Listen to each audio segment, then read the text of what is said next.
Today, we will learn about variables. Variables are containers for storing data.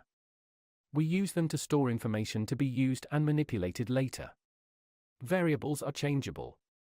Developers give their variables names so we can easily refer to them and use them as we write code.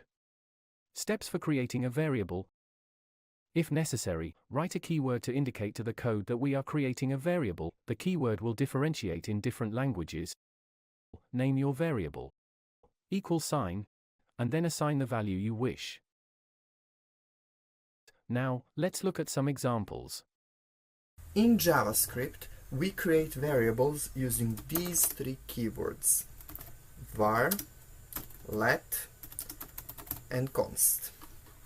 Var is an old one, the one that's been used with the older versions of JavaScript, which means that we're not using that one anymore.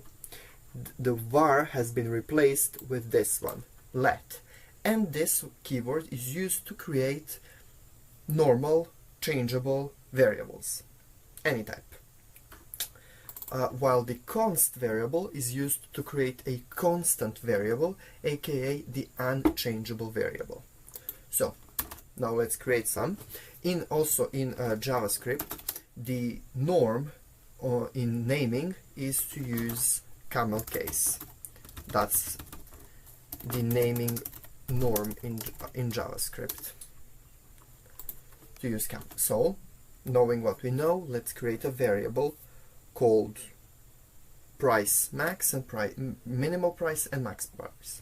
So, let price min and let price max. Now we have created these two variables and that's it, but we haven't assigned anything to them.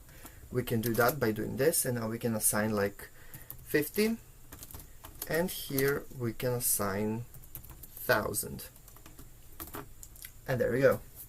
Two variables with the assigned values have been created. Well, let's look now at variables in Python. In Python,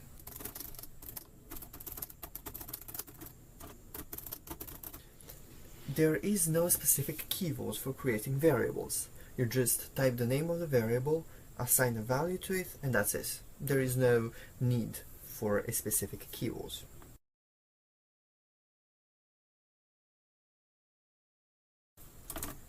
The naming norm in Python is the snake case.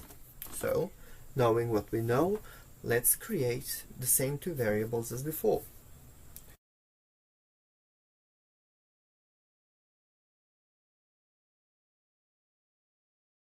And that's it. Now let's look for them for variables in PHP.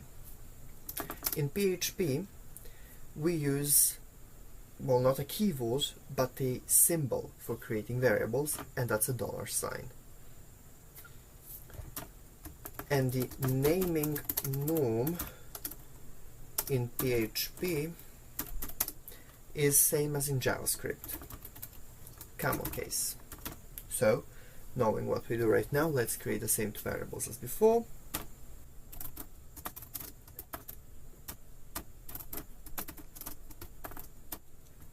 And here we go.